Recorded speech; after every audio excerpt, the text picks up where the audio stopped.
Well, the world is so focused on the political situation right now, there is little room in the headlines generally, or even on X, for information or new thinking about Tesla specifically. We'll have a couple of pieces of Tesla news, but I have Nicholas Gibbs with me here tonight, and we are going to discuss stuff that is political because there's a lot of chatter about Elon's endorsement, about his change of mind on donating to the Trump PAC.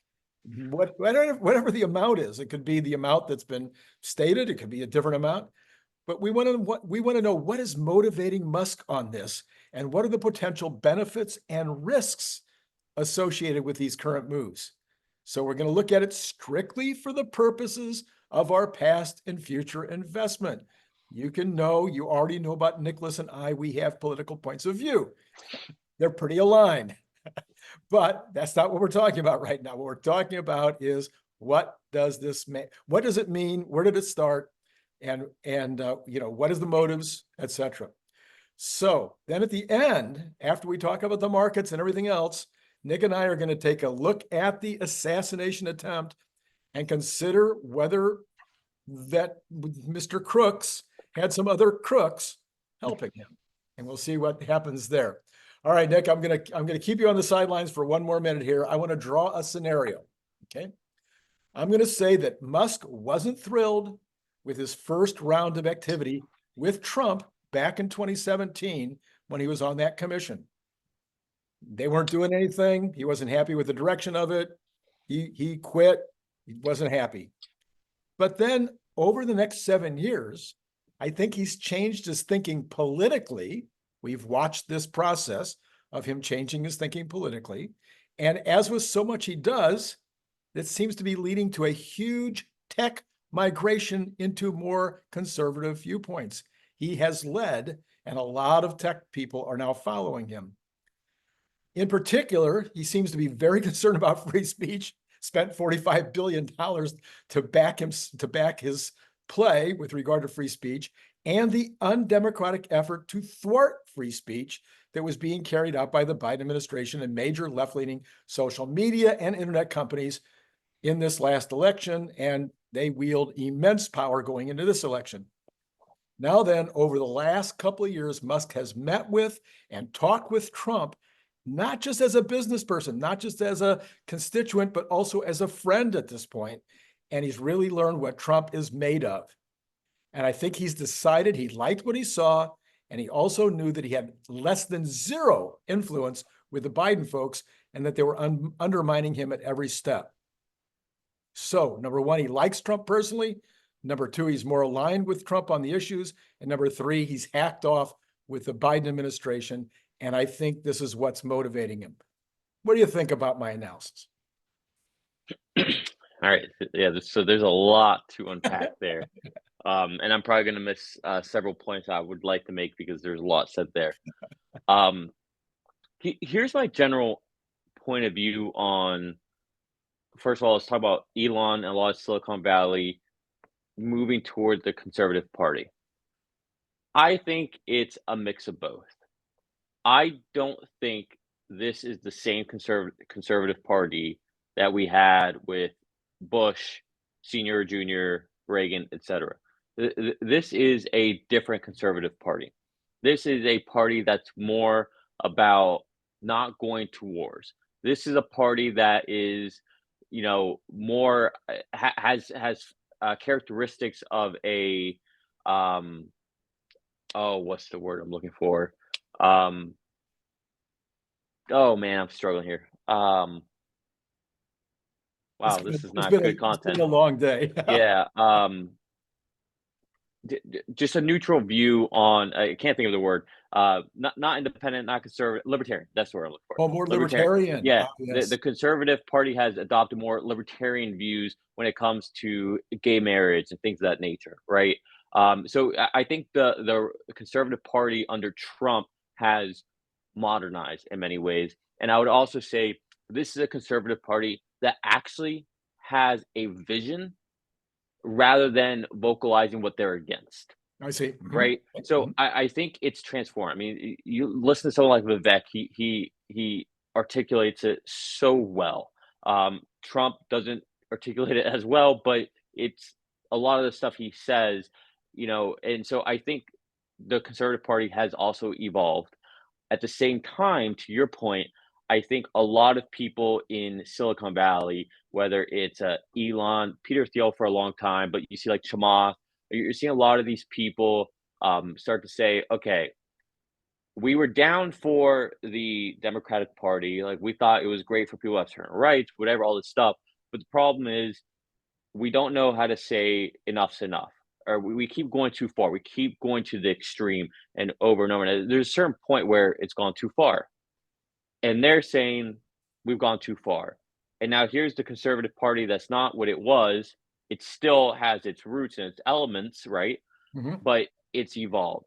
And so there's a meshing that's happening here where they're both kind of finding each other. And I think one of the brilliant things about um, what Trump has done to kind of change the idea of what this party is really to help it become the normal party, right? I don't think people act like Trump's far right and all these things. I don't think it's far right to say, hey, maybe we shouldn't have a abortion decision on a federal level. Like, why don't we let the states choose? Because every state is different and it gives more choice. It gives more nuance to it, so people of a state can choose. Because let's be honest, there's very few purple states, and most are red or blue, and we can have decisions based on that. Doesn't mean everybody agrees because we're never all going to agree, but it puts it back to the states, right? Things like that. Let's not focus on wars. Let's not focus on giving them funding. Let's look at us. Let's fix us first. Let's put our mask on first. Like these are things that I think everybody should be able to get on board. These aren't extreme ideas, and so I think you're starting to see a lot of alignment here with a lot of these people. And look, that is on the back of what Trump has done with this party. Now, while I do think the Democrats have helped very much, saying to Elon "f you" during the whole COVID thing, pushing them out, doing extreme things to take rights away from parents, and just all the stuff that you see happening. They're going too far. They're alienating their population, and if you're not sure, if you really think that everything that they do is right, just look at California as a microcosm for those ideals, those principles, those policies, and you'll see a failed state. You'll literally see a failed state. They're a state that has the most amount of tax revenue, yet they're a state that's just falling behind on in every aspect you can. And it's such a beautiful state. It's a shame. Um, but so I think that's part of it. And then I do think Trump has become a lot more statesman than what he was during his first 4 years running into his following 4 years. He's still the badass, for lack of a better word, that he has been, but he has become a little more polished in certain aspects. And I think a lot of it, to be frank, is that he wasn't on a debate stage going at it with people, that everyone's just throwing jabs, and it's just part of debating. It's funny, but so I think there's a lot there, right? Democrat pushing a lot of these people out.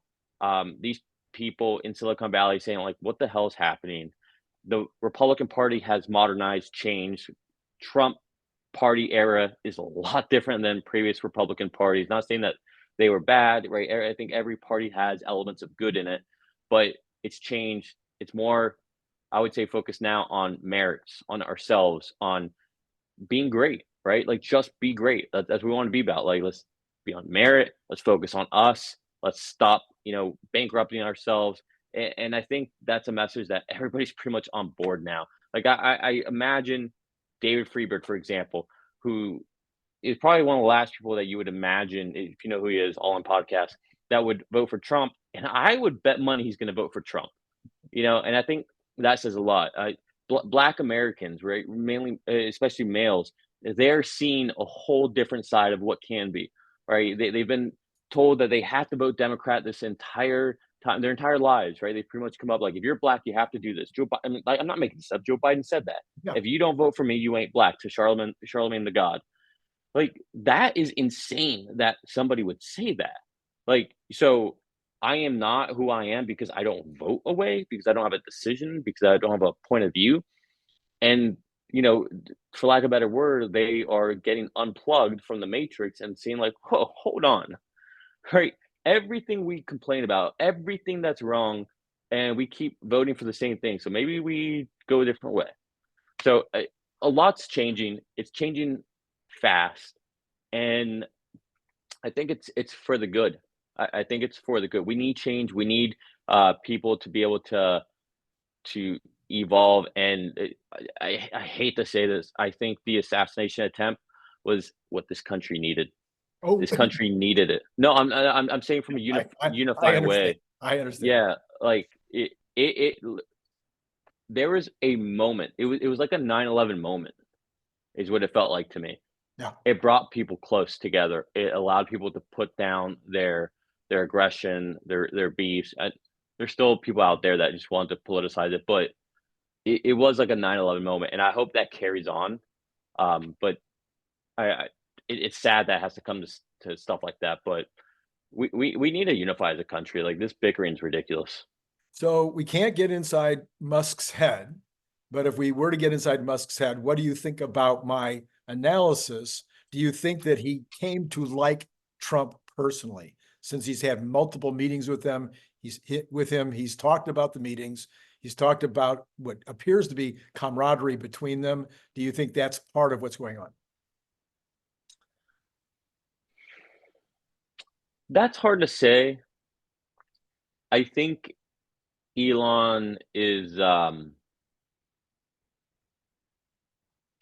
that's hard. That's hard because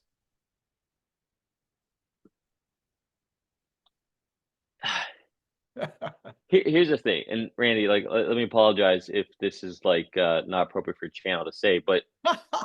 Trump is douchey in many ways. I don't know how else to say it. Like in many ways, he's cheesy, he's corny, whatever.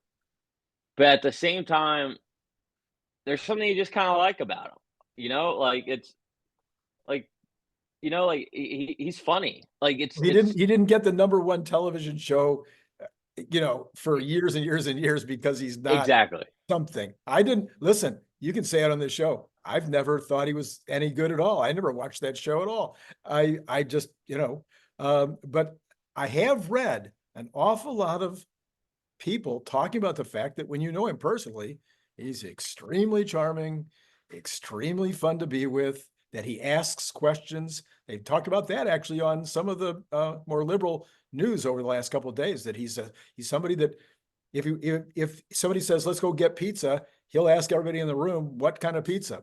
He's really wants to know what people around him are thinking, kind of like Musk. So I have a Yeah. feeling that they might have had, a lot in common in terms of their style, and this might have caused them to enjoy each other's company. Yeah, it's just I think what they really if there's something like I don't know if they like each other or not. Like it might just be a means to an end for both of them. I have no idea. Right, But right. I do think one thing that they're both aligned on is and it when I heard it in the debate with Biden when he was like, "You gotta fire people. You don't fire anybody. You do this, and you haven't fired anybody." And I'm just thinking like, "Wow, that's Elon. That's literally Elon there." And I think it's not just about the firing people, right? But that was that's what opened up the aperture for me to be like, "Oh my goodness, this is probably why they're so aligned," which should have been obvious. But like Trump really is a business guy. Yeah, And yeah, Elon knows how to make successful businesses. right. And you can say whatever you want about Trump, about he's had X amount, whatever, bankruptcies or whatever. Guess what? Bankruptcies are good business. You Yeah. know when to fold it. You know when to. I don't know why I'm doing this. I'm like channeling my inner Trump, but you know when to fail fast, and that's what bankruptcy is there for a reason. But Trump's not a failed businessman. Like he's very successful businesses, right? So I think him and Elon align on that and how to do things and to cut waste and to spend on money on what matters.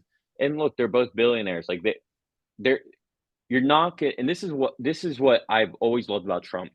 You're not going to bribe him. He what's he gonna do with money? Right. Like money means nothing to someone at that point. Like at that point, he cares about doing stuff, Yeah. about reputation, about legacy, about change. And so that to me is the reason you need someone like him, right? Elon, a Jamie Dimon, right? These people that it's not about the money. Mhm. Whereas I think other people, senators, congressmen, whatever, it is about the money. It is about the power. It is about the whatever. So I think that's more of where their relationship and uh has been built. But again, who knows? Maybe they just get on. Maybe they I don't know, they just like to joke back and forth. Maybe they're just texting each other all the time. Like these jokes are sending memes. Like who knows? Like you Could never be. know. It's But I, fun to I think that imagine. yeah, I think the better question is why didn't they get along at first? Yeah. I think that's the real thing. And I think with that, it's a lot of times you have certain impressions of someone where you think like, oh, this person's kind of lame or this person's kind of full of themselves, and you get little snippets and maybe you have a couple encounters and like, all right, this guy talks a lot. But then like once you get to like just hang out one on one, you're Yeah. like, Oh. I thought I didn't like you, but you don't suck. Like, yeah, I kind of like you. And I think it's kind of like one of those things where the more time you spend with someone, the more you get to know them. In general, most people don't suck. And most people, like, once you get enough time with them, you see the good in them and you see what they're really about. And as long as they're not a bad person and we have some alignment and we think about things in certain similar ways, we can work together. Let's He'll go. never have that with Biden. Yeah, let's go. Look forward. Let's be forward looking. What do you think the benefits of this move are to Tesla? How is this going to help Tesla in the new administration, assuming that, of course, Trump is victorious? Um, I think it's going to do a lot of things, a lot. Um, I think the not sexy answer, Randy, is I think a lot of regulation is going to get cut, and that's going to allow for a lot of streamlining for all kinds of things. From, I mean, obviously you talk about FSD potentially and making less of an issue there, but I'm thinking as far as permits for mining for battery materials, for getting things up and running, for testing certain things. Like I think that's going to be the biggest thing is to get rid of dumb regulation that just impedes business. That's the not sexy answer.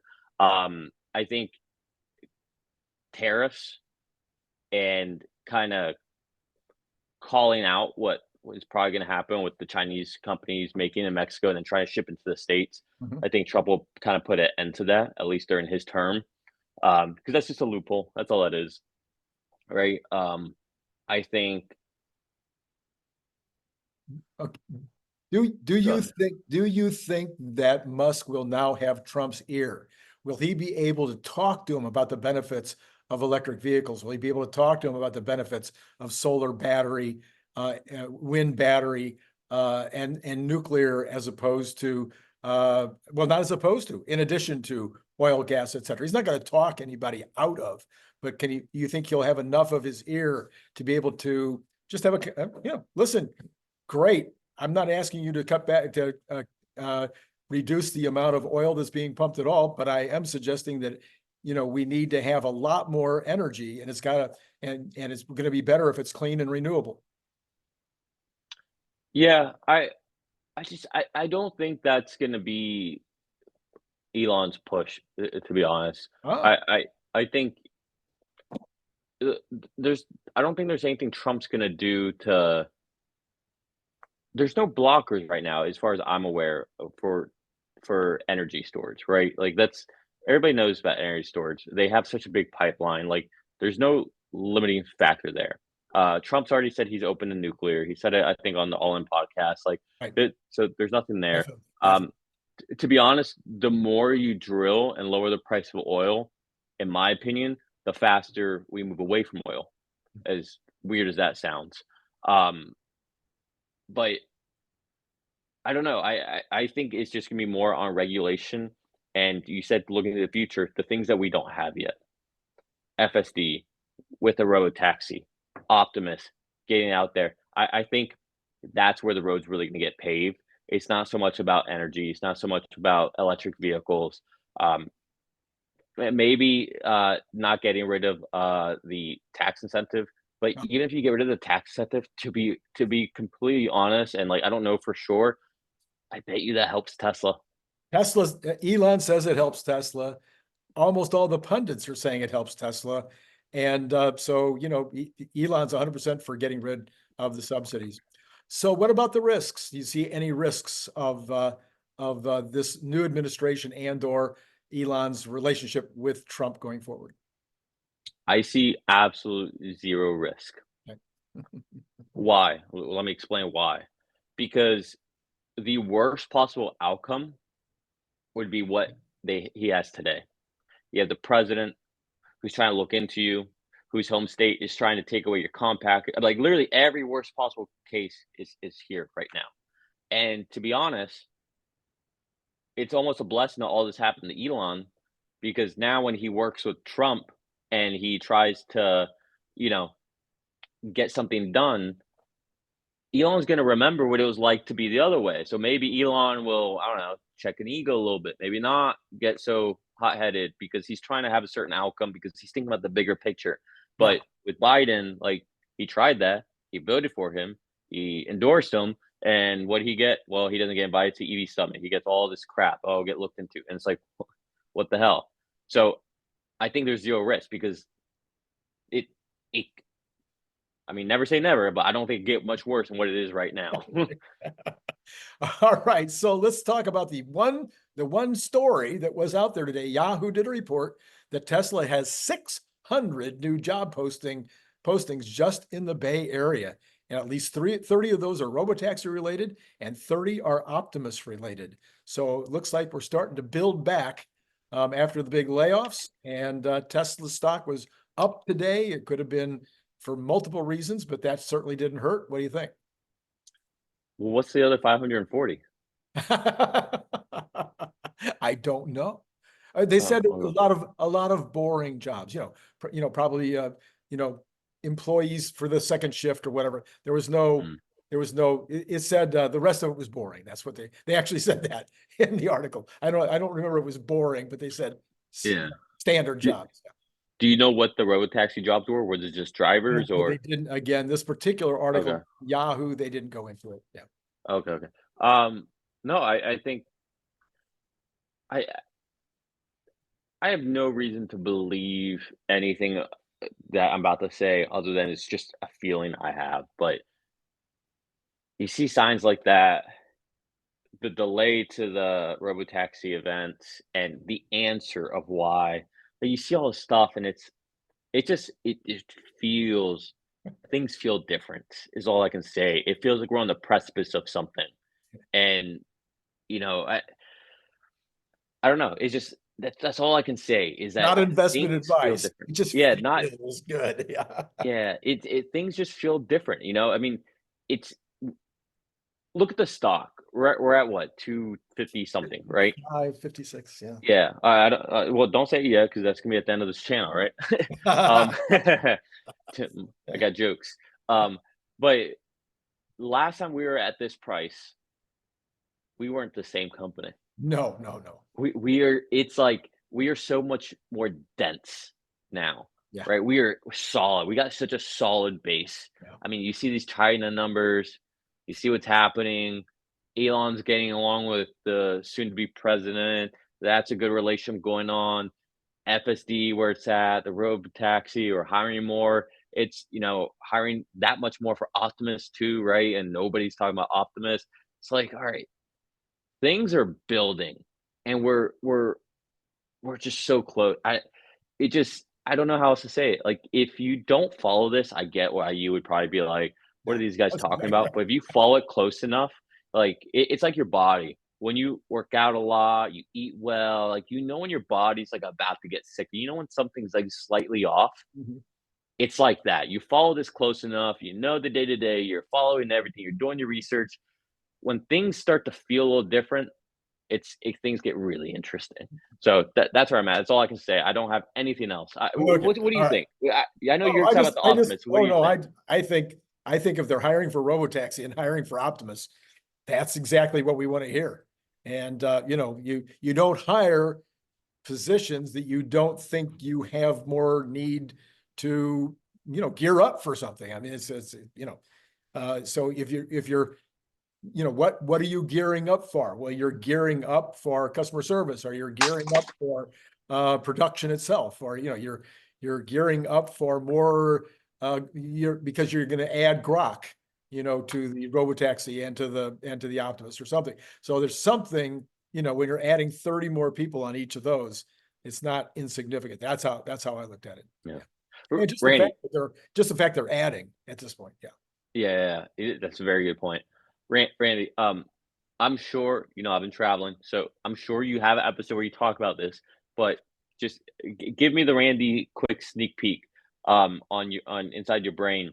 What do you think's happened with the front end of the road taxi? Oh, I haven't got a clue. I tried to think about it, and it was like, Oh, yeah. what could they have done to the front end of this road? That's so mind blowing, right? It's like, what? Yeah. So that you have Yeah. to stop everything and wait too much, and then it can't let you down. It's going to have to be exciting enough when they show it to us to where it Right? makes sense.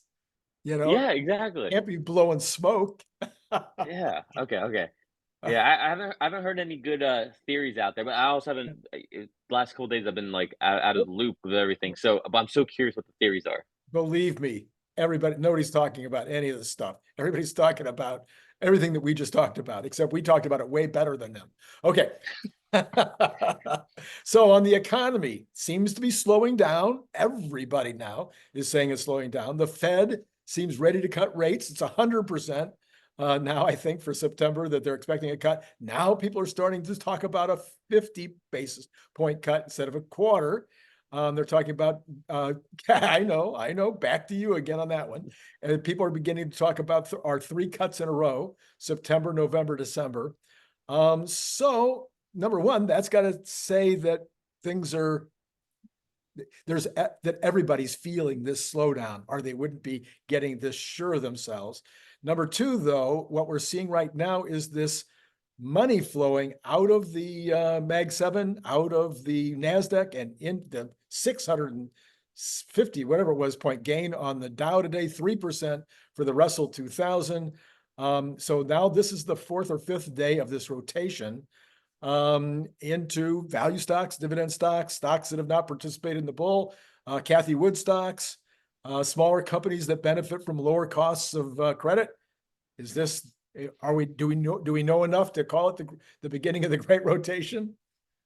No, I think this is going to prove to be a big mistake. Wow. Yeah, I think you're going to see. I think, except for one, I think you're going to see pretty much all of the Mag 7 report good numbers, better than expected, beat estimates. I think NVIDIA will also probably do really well. My hunch is that they're going to do really well if you just look at the quarter, but because of how they've done every other quarter, it's going to be a little bit of a slowdown compared, and so Wall Street's going to punish them. But I think it's going to be a mistake. I think people are going to get caught, on their heels because these companies, I think, are going to report better than expected. That's just, again, not financial. I'm speaking what I think is going to happen. Right. Because a lot of all the stuff that happened with NVIDIA, that was hardware that was purchased.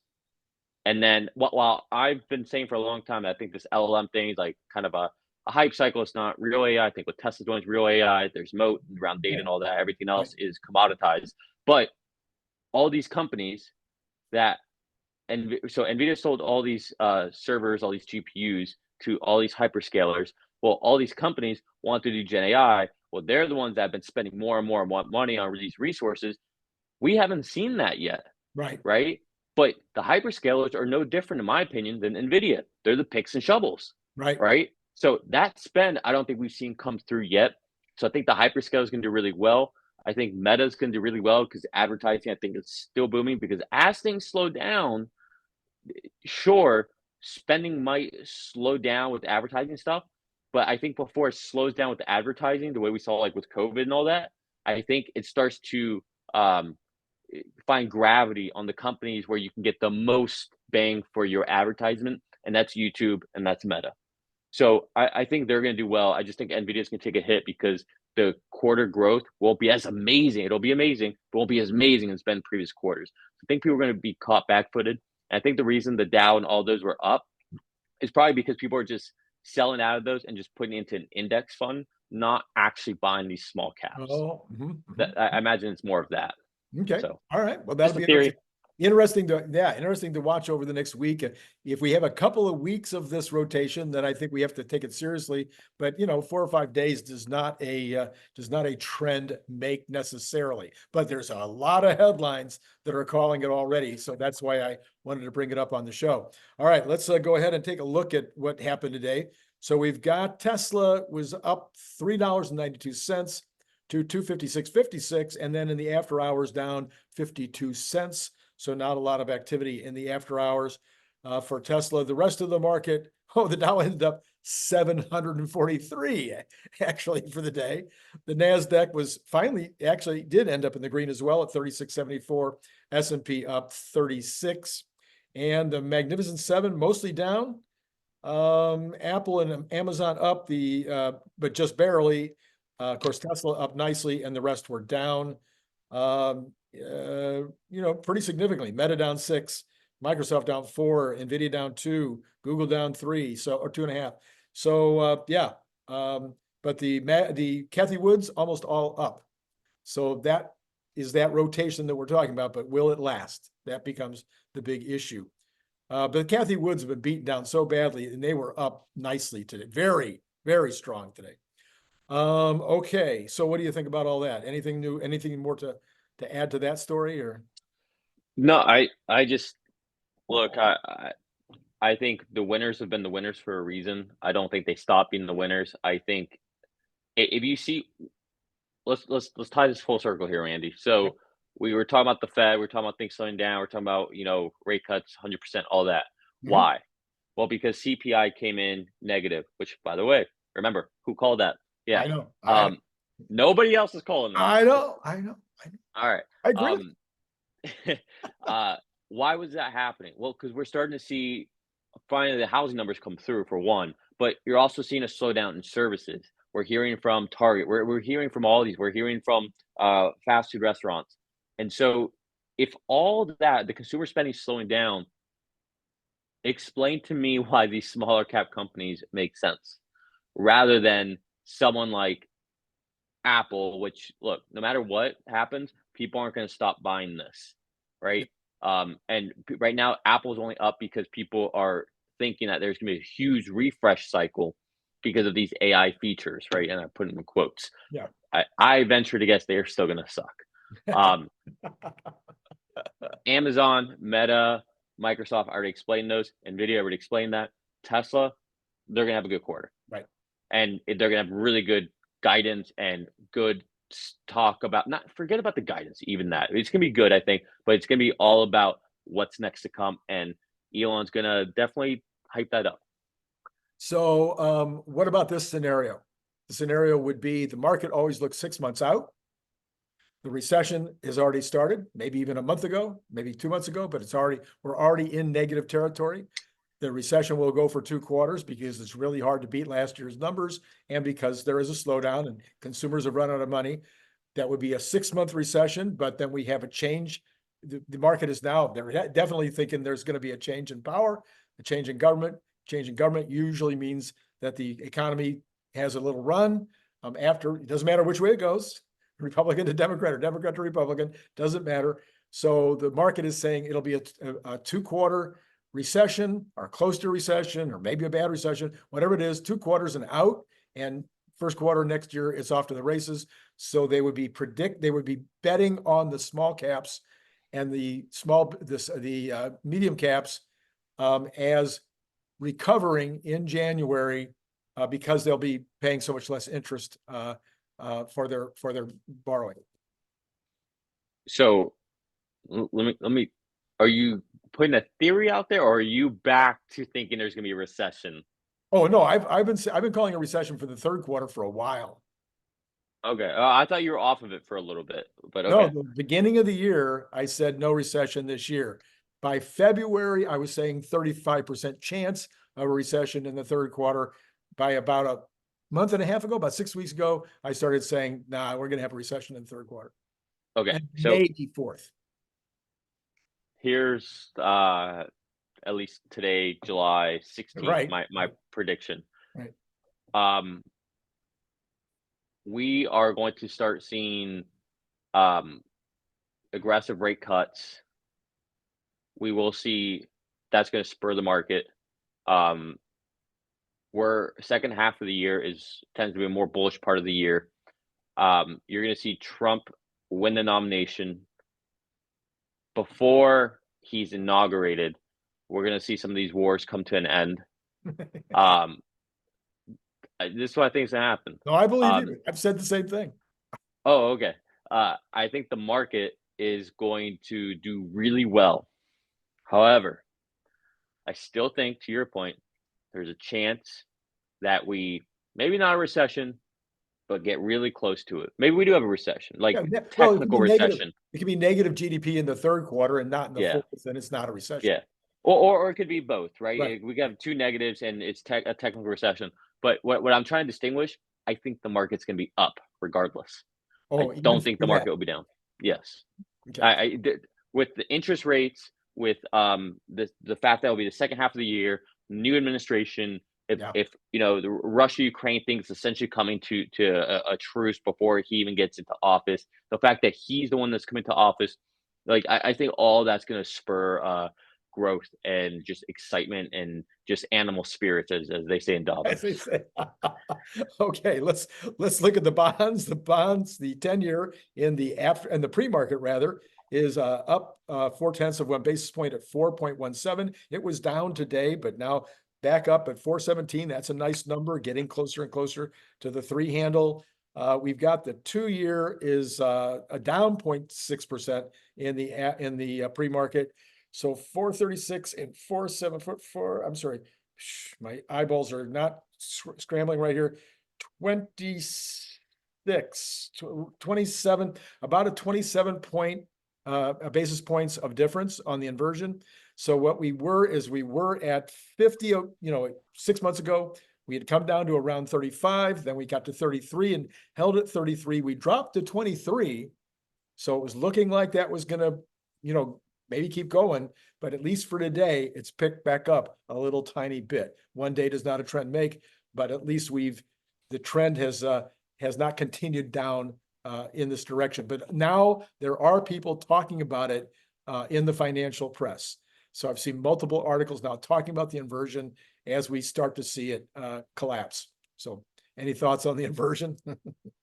Yeah, I would say that if we're gonna have a recession, it'll happen, my guess would be after it de-inverts. It's no longer inverted. Right. Okay. Oil basically unchanged here at up 7 cents, 8 cents on both Texas and Brent, but 80.84 for Texas Intermediate, 83.81. So basically pretty much neutral, but starting to trend down towards the low end of the trading range. Natural gas. Oh, and by the way, that's in spite of the fact that we've had 2 weeks in a row of surprisingly lower reserves than they were expecting. So the price has still gone down even so. Natural gas down 0.18% at 2,184. That is also at the low end of its trading range. Any thoughts on the oils and gases and fossil fuels? No, honestly, I'm surprised they're still holding up so well. You think they should be collapsing? Maybe not collapsing, but I don't think this seems these prices just seem wrong right now. The OPEC keeps, not pumping. So this is part of 2 million barrels a day or something like that are not being pumped. So it might, they seem to want to try to keep it in this $70 to $80 range. Seems to be what they're trying to do. Gold, are you ready? Did you look? Did you see? Nope. 24.85, 24.85.80 actually. So that'd be 24.86. All-time high by a lot. So silver also up 0.44 at 31,595. That is not the all-time high, but I think there was a spike a few years ago that might have been some kind of a speculative spike that might have even been some kind of insider. I forget the details of it, but as far as normal times, this is also the silver's all-time high. Copper also up 0.62. sitting at 447, kind of in the middle of its recent range. Yeah, that's interesting. Because I'm looking at which I know you're about to say, Bitcoin is sitting at 65.8. Yeah, it's jumped a huge amount the last 2 days. Yeah, it's interesting to see gold up so much. I wonder what that's about. Well, That's interesting. there's a bunch of stuff being talked about. One is there was a bunch of the excuse me, a bunch of the sovereign funds have been buying it. China, a bunch of them, not just China, have been buying a lot of gold. You've got the Chinese population buying it. You've got the South Korean population buying it a lot. You also got the United States, Costco. They can't keep it in stock. As soon as they get that bullion in, it goes out the door again. So there might be also an American retail interest at a higher level than normal. But gold has always been the place you go when you are looking for safety, and you've just had an attempt on the president's life. By the way, you may not have heard, there were one guy shot today who was coming towards the Republican National Convention with a AK-47, I think. Anyway, some kind of a gun. And then another guy detained who was coming towards the Republican National Convention today with firearms. So there could be a part of it is attention with regard to what's going on in that part of that aspect. Wow. Yeah, That's wow is crazy. right, huh? Who got shot? Nobody got shot today. I'm sorry, the first guy that I mentioned, one of the two was actually killed by the police. Wow. Yeah. So, and I think I heard also that Governor Abbott sent 200 state police up to help with the convention. 200. Anyway, so, and we've also got the dollar wobbling, but actually up, believe it or not. So you got the dollar up. That's going to push the oil down a little bit. That could be part of it, at least. Okay, pre-market on the equities. We have got the Dow at 41,291, up 36 or 0.09. S&P down a bit, 575 or 0.10, and the NASDAQ down, a bit, 43.25 or 0.21.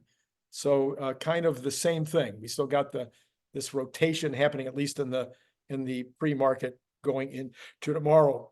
So, do you want to talk about what happened up on the roof? I know we joke about it, but it's so bizarre. It's hard not to find it to be almost dark comedy as people are talking about this now. I have now watched at least 7 experts, including Don Bogdino. Don is his name? Don Bogdino, the guy that's on Fox News. Dan Bogdino, who's a expert in this area. I mean, this is what he did for, I think, 12 years or something like that. He and multiple other people say it has to be an inside job, that you cannot explain it any other way. People have talked about the Russians, doing it, or the Chinese, the Iranians, but that wouldn't explain anything, because somebody had to tell these people to stand down. Somebody had to open up the corridor for this 20-year-old demented kid to be able to come in and get position and take his shot. And then there's a bunch of people pointing at the roof and saying, hey, there's a guy on the roof with a rifle, and nobody's even getting Trump off the stage. So it's too bizarre to even contemplate. And I can't find another explanation. You could say gross negligence, but man. Yeah. So we don't know. We don't know anything, right? So going off of we don't know anything, all we can do is try to use some first principles thinking, right? Yes. So I imagine a lot of people are first wondering, like, why didn't those snipers take the guy out right away, right? Right. Well, if you've never been, behind a rifle in that type of scenario, then I don't blame you for saying that, because you probably don't know that you're not actually the one that just takes the shot. You have to ask permission to engage. right? And if you don't get permission to engage, you can't engage. So I understand why the snipers probably didn't act right away. In general, in the military, you need to be acted on before you act. It's a normal thing. Now, if that's true in this situation where you're talking about somebody who has a sight on the president of the United States, or the past and possible future president of the United States, they need to change the rules of engagement for that situation. Because Well, that rule would make absolutely no sense in that scenario. You have to have the person be able to take the person out before he can do damage. but the thing is, you don't know who he is. My point is that could be local law enforcement. Just that could be just a kid who's up there who it's binoculars and he thought it was right. I don't know. Like there's all kinds of scenarios, right? So my point is, I don't think there's anything wrong with that part of it. Okay. I think they're following chain of command the way all that's supposed to be done. And so I think a lot of people are putting blame on that, and I think that's misplaced. Those guys are doing their job, following their orders. They're doing what they're supposed to do. The part to me that starts to get sketchy is just the obvious stuff. Like one, why wasn't anybody aware of that roof? Well, Right? they Like were aware. that Oh, no, we already know this. We know they were aware of the roof. In fact, their staging center was in the building. inside. Yeah. Inside the building. So they know about the building. They know that it had a direct line of sight. The what's her face, the gal who runs the Secret Service, she said that they didn't put anybody up there because it was a sloped roof. Yeah. So there was a slip and fall problem. So yeah, so you beat me to it. So I was gonna kind of in a roundabout way explain, like, okay, so let's say that's a logical statement. Okay, Right. let's just pretend it is. Right. Okay, so that's a logical statement. You didn't think so. Bad decision, but you genuinely, like, honestly thought, like, well, we just really didn't think that there was a risk there because it's like, hey, we all make mistakes. You get it. Right. So I can explain away everything. The one thing I can't explain away is snipers see something suspicious, people are pointing and yelling, and you don't think just precautionary, let's just get the president off stage till we figure out what's going on. Like, let's just de-risk the situation. Bare bones, hey president, come down here. We need to move you off real quick. Like, Right. how is that part I don't understand. That to me, if there's any reason anybody should be fired, it's over that. Like, how long of a risk window do you have before you take him off the stage? I would rather, like, Yeah. it's not even that I would rather. It should be standard operating procedures that if we even think there's a threat, we get him off the stage. Right. But that's not what happened. Right. And that is so baffling to me. So that's that if once you look at it from that first, like I can't explain that away. I could rationalize, explain, well, what about this? Or look at things in a, well, if you look at it this way, I can't come up with an argument for why you would leave them on stage if there's even a suspicion of something odd happening. The second anything doesn't seem ordinary, there's you know how it is. Like you get these feelings in the air, like something's just not right here. Like it, I don't understand. I mean, what do you think? Like I'm trying to not be a conspiracy theorist, right? even though they've all seemed to be right lately Right. over the last like 4 years. Yeah. But so, and I always try to do like, okay, let's explain this away. Like, can I honestly explain that? I can't. And so if I can't explain that, okay, well, then how could we have gotten to that situation? Let's try to figure that out. Why would that be allowed to happen? So my biggest one is, I mean, that one's a huge one, but my biggest one is, why did the kid have any theory or thought or belief that he would be able to just walk up with a rifle and a ladder and go up on that roof and shinny up there and have plenty of time to take his shot? Why would he believe it to begin with? If I was thinking I wanted to take out the president, I wouldn't think that I could go to an event like this and get access to a tall roof that had a line of sight on the president. It just wouldn't occur to me. It would be like the stupidest idea I ever heard. I might try to insinuate myself into the crowd and get in with a handgun or a knife or a blowgun or something, but it would not occur to me that I could walk from my car to a building, get up on the roof, and have plenty of time to get off a shot. So to me, that's the part that's baffling, and that somebody to me told him, you've got a clear route. You just do this and nobody's going to touch you. Yeah, what I would like to know is, like, I just wonder, like, how he obviously knew what he was gonna do, right? Yeah. Like he knew. Like, did he bring a ladder? Was there a ladder? Or was there a ladder attached to the building? According to today's reporting from the USSS, he went to a hardware store and bought a 10-foot ladder. Now, the ladder that's up against that wall is not a 10-foot ladder. I don't know how he was carrying a 10-foot ladder on his little mini car, or his compact. But he supposedly went to a Home Depot, no, 5-foot ladder. I'm sorry, 5-foot ladder at a Home Depot or some kind of hardware store. Then he went to a ammunition store or a gun store and bought 40 rounds of ammunition.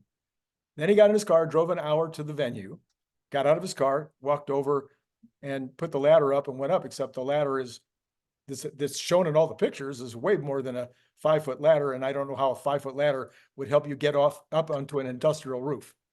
Yeah. Yeah. So what I was gonna say is, like, again, can I explain this away? Right. Could the kid have possibly been there when they were setting up and, like, just spoken to somebody like, "Oh yeah, oh wow, it's so fascinating. Like, thank you guys for your service. Like, appreciate you guys. Like, oh, like, how are you guys defending this? Like, it's so, like, maybe he went there, he was questioning, and then he found a loophole, right? Maybe, but to your point, okay, well, how do I explain? Like, let's say that there was this loophole, right? How do I explain away a kid walking down the road with the rifle and a ladder all the way up there? Like, I can't explain that away. Like, how was that not, like, how did nobody see that? Yeah. And then when he was on Like, the roof and he was visible and people pointed to him, nobody acted. I mean, it's just, the whole thing just smells to high heaven. There was a late report. I haven't been able to really follow it up, and I don't know who it was from, that there had been somebody actually assigned to be on that roof from, I believe, the local police department, because they had 3 major police departments there. They had the state, they had the local, and they had the Secret Service. And so different people had different things that they were in charge of. And according to this recent report, they said that a local police officer was supposed to have been on that roof, but he didn't show up. yeah, interesting. Now, Now, that almost makes more sense than that nobody was up there at all. yeah. Now, I will say again, like, if I had to put money on something, Right. I would say it's probably none of what we've said up to this point. It's probably more of a reality that there's a lot of complacency. The fact is there hasn't been a real incident, in at least not that we're publicly aware of, Right. in a long time. And Trump's had these rallies over and over and over. And there's a certain point where it becomes like just standard operating procedure, like you're just going through the motions, and when you start going through the motions, you cut a little corner here, you cut a little corner there, like, you don't take this that serious, like, oh yeah, we've had like these, oh, there's something weird going on before, and it's like, it's nothing. We're not going to interrupt the president right now for that. Like, I could see it being more of like there's a lot of complacency in all of this. That doesn't explain how this kid got there, got on the roof, and all that. It doesn't explain Or how he that thought part of he it. could. Or thought, yeah, Supposedly smart. Supposedly a smart kid, according to his school records and yeah. people who knew him. Smart kid. How, So how do we know he was walking down the road with everything? because Do of they? where his car was compared to where he accessed the roof. Yeah, but I mean, for all we know, he had the ladder and the rifle like hidden there Because he already. bought, according to the USSS, he bought the ladder and the ammunition an hour or he had traveled an hour. So yeah, an hour before he ascended the roof, he had just bought the ladder and the ammunition. Okay, so he could have been walking with the ammunition and the ladder, not necessarily the With rifle. the The rifle. rifle might have been hidden there already. According to the Which, witnesses, when he was crawling up the roof, they saw that he had the rifle on his back. yeah, yeah, But that's eyewitness report. I'm not sure. I don't know if the pictures, they got a lot of video of him up there. Tremendous amount of video yeah, of him up on the roof. It yeah. just makes me want to sing. Every time I say up on the roof, I can't help myself. Uh, so all right, so I I think questioning all this is healthy. Right, I don't like when people say like, "Oh, you're a conspiracy theorist," whatever. right. And to be frank, even the people who say like, "Oh, Trump staged this," whatever. Yeah, right. I think questioning is healthy. I don't agree with you, but I think questioning is healthy. Yeah. Question everything because you know what? The one answer we do know is that we don't know. Yeah. That we know for sure. So my question to you, Randy, is: do you think we're going to get, I don't want to say closure, but get to a place where we have general agreement eventually? Like I would say generally we all agree COVID came from Wuhan, came Right, from a right, lab. Like I think we would generally all agree right, that's what actually happened now. right, Do you right. think we'll get to that with this? Boy, that's almost as hard a question as the first question. So yeah, I mean, I think the key is we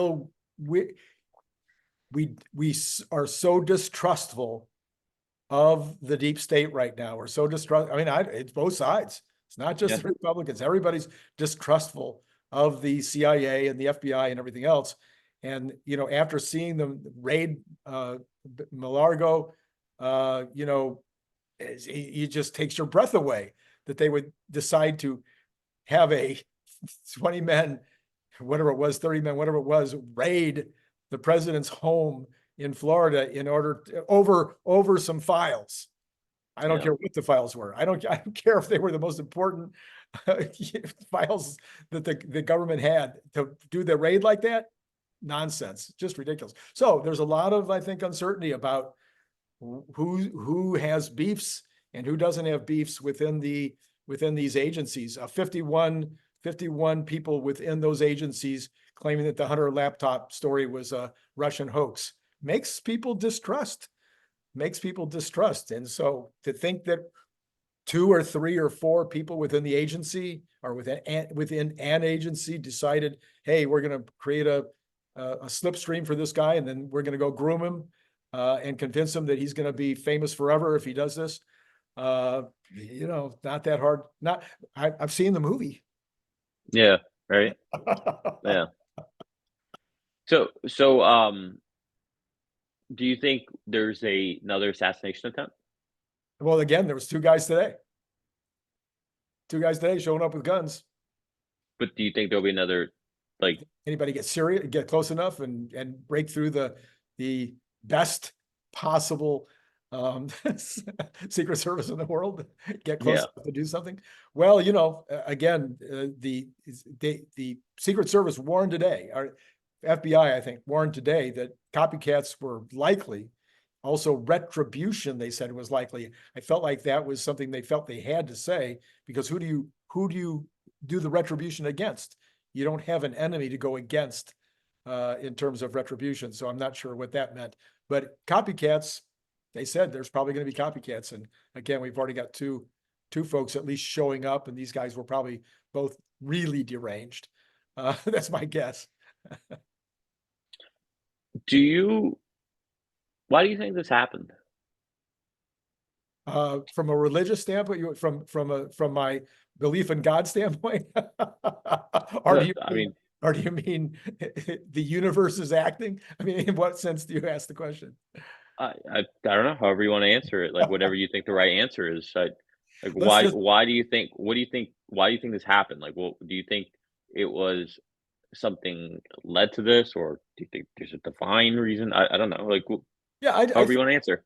I think, well, I think that if it in fact was an inside job, I think it's a deep state deal that is very worried about what happens if Trump gets into office, because they're obviously been worried for a very long time about what happens when he gets into office. And I don't think they're worried about what he's going to do to the country. They're worried about what he's going to do to their agencies. And he's going to attempt to strip them, fire them, maybe even close some of them. And they're not happy with that. And, that's, I think that would be the motivation. Okay. And so okay, so that's at least consistent with you thinking that this was Inside. inside job. Yeah. Yeah. See, I'm not convinced that it was like an inside job as much as like complacency, some crazy kid. But I think a lot of it, the, the temperature is just so high right now.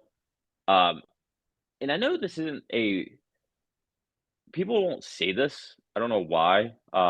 Especially Republicans won't say this, but the temperature is high not because of Donald Trump's rhetoric. Donald Trump will say illegals should go back to Mexico. We need to send them back where they came from. That we shouldn't have, we shouldn't be paying everybody that's debt. That NATO needs to do their part. No, if you don't pay, like everything Trump says tends to be a policy related thing. But when you hear like AOC, Elizabeth Warren, Biden, like they say threat to democracy. Right. They call him Hitler. They say like all these things, like he's going to take away your rights to abortion. He's going to do like this is not there. You're not talking policy, right? You're fear mongering. And I think to somebody who's potentially mentally unstable, that fear mongering can actually cause harm. Like, hey, I'm all about free speech, say what you want, whatever. But part of free speech is also taking ownership for what you say. No. Randy, I can sit here and I could say something really mean to you, and I'm allowed to say that. But guess what? I might get punched in the face by Randy. The next time I'm on your side of the country. Yeah. Yeah. But so like I do think there's some ownership that needs to be, had here. And again, like the fact that I see so many people saying like, man, if only he had better aim, like things like that. Like that's what I'm talking about. Like you see all these protests and everything, these mostly peaceful protests. Yeah. I don't see that from the other side. Right. I see people who are angry, who don't agree with things, but I don't see the violence, vitriol out there in the streets actually manifesting. Yeah, I don't see that. And people will go, "Oh, January 6th," and I'll go, "Oh, one time." It shouldn't happen, but it was one time. True. That's a very, very good point there, right? That did happen. That is something that happened. That was not because of rhetoric from Trump, though. No. Trump said, "Be peaceful," whatever. Like, he said, "We will fight whatever." Like, we're gonna fight this. Like that. He never said to go and storm the Capitol. He never said anything even close to that. And that doesn't make me a Trump fanboy. That doesn't make me a apologist or anything. That makes me somebody who listened to what he said and I understand words. That's it. Yeah. And so they're not the same. And I just think there's a certain point where we just have to call a spade a spade. And the truth is the language that's been used is for a side for a portion of the country that cares so much about the words you use and what you call people and what you say. Yeah. They sure have a way of saying a lot of things that when it comes to politics have nothing to do with policy or anything, but they're just trying to defame and just create fear. Anyways, you get my point. But yeah. I think I get the inside job perspective, but I really do think there's a lot of it has to do with that. Is the way these politicians have it's their only defense is to say he's Hitler. Like that's crazy. Like what are we saying here? This is insane. That would be insane. That would be insane. It is insane. Whenever we make any comparison to anybody with Hitler, it's like, what are you even talking? It's like you lost. It makes Hitler look good. Yes, like you've lost all credibility. All right, let's wrap it up then. Thank you very much. I figured that you'd have a few things to say, and this is why we kept this till the end of the show, so that, you know, the really strident political points of view would be at the end of the show. And for those of you who would rather not, but we would rather do it from time to time when we think it's important. Thanks so much for coming on, Nicholas. And we will see you again next Tuesday, which will be, well, next Tuesday is going to be earnings day. So you and I will have to figure out how that's going to work in terms of your other channel and your commitments, everything else, but we'll figure out between now and then. So until earnings day, thanks so much for being on. And to all of you out there, it's been great talking to you. Bye.